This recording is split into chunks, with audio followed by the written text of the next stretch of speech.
Indo Pacific जंग का नया अखाड़ा बन सकता है। पुतिन ने जो घातक प्लान बनाया है उससे वॉशिंगटन तक दहशत में है।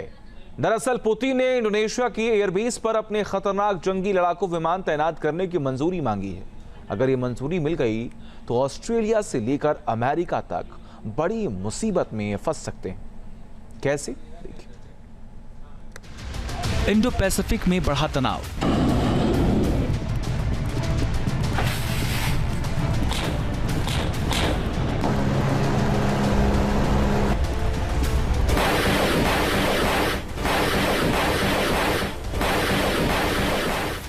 पुतिन का खतरनाक प्लान।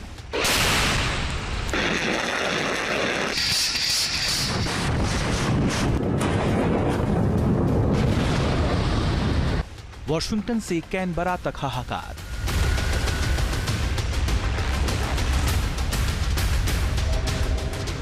इंडोनेशिया में गरजेंगे लड़ाकू विमान।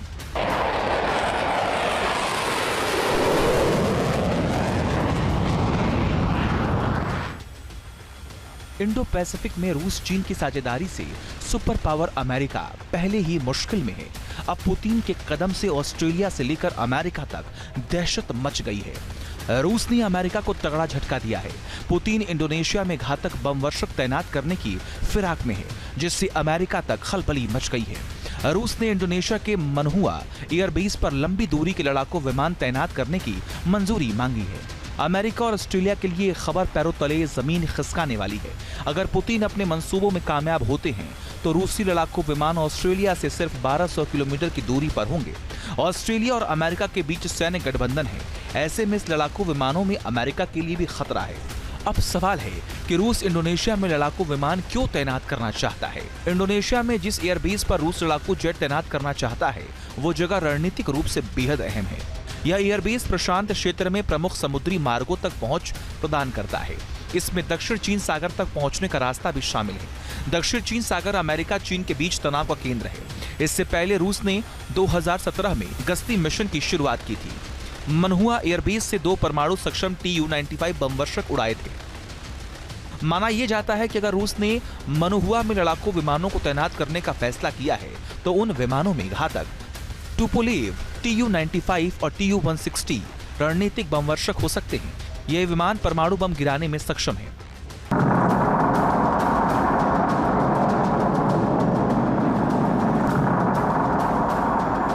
रशिया इंडोनेशिया में अपने लॉन्ग रेंज के बम वर्षक विमानों को तैनात करने के लिए वहां पे अपना एक एयर बेस बनाने की अनुमति शायद इंडोनेशिया से चाह रहा है।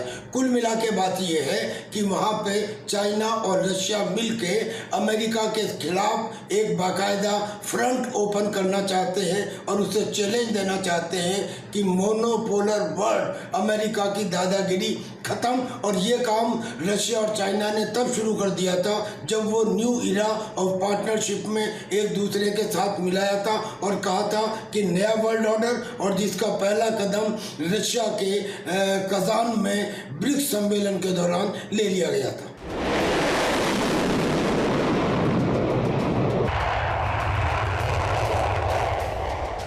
इन विमानों के जरिए रूस अपनी बम बरसाने की क्षमता का प्रदर्शन करता रहता है। इंडोनेशिया एक महत्वपूर्ण समुद्री चोक पॉइंट के बराबर है और ऑस्ट्रेलिया के करीब है, जिसने अमेरिका के साथ सैन्य सहयोग मजबूत किया है। चीन और रूस दोनों इसका विरोध करते रहे हैं। हालांकि चीन रूस के बीच भी सैन्य सहयोग मजबूत हुआ है। दोनों देश अमेरिका, जापान, दक्षिण कोरिया की तिकड़ी का मुकाबला करने के लिए हाथ मिला रखा है।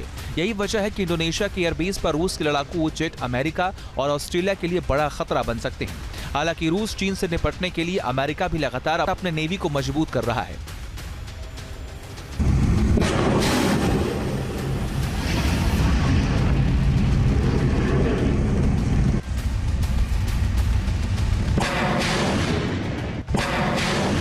पहले तो इस युद्ध होने के चांसेस कम है, पर अगर होता है तो इसमें भारी तो रशिया ही पड़ेगा, क्योंकि leave aside China and north Korea पूरे अमेरिका और यूरोपियन कंट्रीज को मिला के भी रशिया की न्यूक्लियर डेटरेंस का मुकाबला नहीं कर सकते, उसकी हाइपरसोनिक मिसाइलों की ताकत और संख्या का मुकाबला नहीं कर सकते। स्पेस में जो उसने एक रॉकेट के द्वारा न्यूक्लियर कैपेबल रॉकेट को लॉन्च किया है और बहुत सारे सैटेलाइट को तबाह करने का भय फैलाया है, उसका मुकाबला अमेरिका और चाइना फिलहाल मिलकर नहीं कर सकते।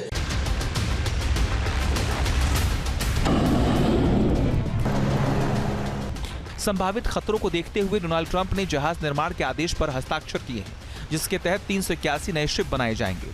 अमेरिका के मौजूदा बेड़े में 295 युद्धपोत हैं। 2027 तक ये संख्या घटकर 283 हो जाने की उम्मीद है। 2054 तक बेड़े में 381 जहाजों को शामिल करने की उम्मीद है। जहाज निर्माण में अमेरिका का सीधा मुकाबला दुनिया के सबसे बड़े चीनी जहाज निर्माण उद्योग से होगा। चीनी कंपनियों ने दुनिया के लगभग आधे व्यापारिक जहाजों का निर्माण किया है। इतना ही नहीं, ट्रंप ने अमेरिका की सुरक्षा के लिए एक नया मिसाइल रक्षा कवच बनाने और सशस्त्र बलों को मजबूत करने के वादे भी किए हैं। जाहिर है, जंग की तैयारी दोनों तरफ से है, जिसे एक चिंगारी भड़का सकती है। Team news nation.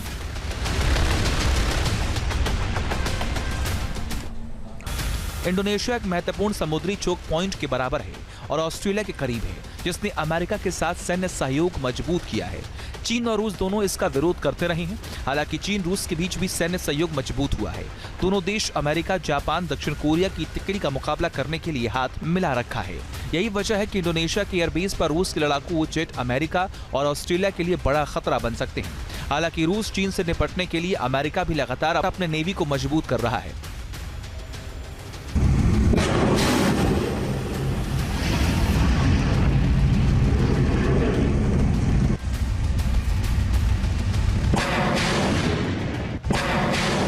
पहले तो इस युद्ध होने के चांसेस कम है, पर अगर होता है तो इसमें भारी तो रशिया ही पड़ेगा, क्योंकि leave aside China and north Korea पूरे अमेरिका और यूरोपियन कंट्रीज को मिला के भी रशिया की न्यूक्लियर डेटरेंस का मुकाबला नहीं कर सकते, उसकी हाइपरसोनिक मिसाइलों की ताकत और संख्या का मुकाबला नहीं कर सकते। स्पेस में जो उसने एक रॉकेट के द्वारा न्यूक्लियर कैपेबल रॉकेट को लॉन्च किया है और बहुत सारे सैटेलाइट को तबाह करने का भय फैलाया है, उसका मुकाबला अमेरिका और चाइना फिलहाल मिलकर नहीं कर सकते।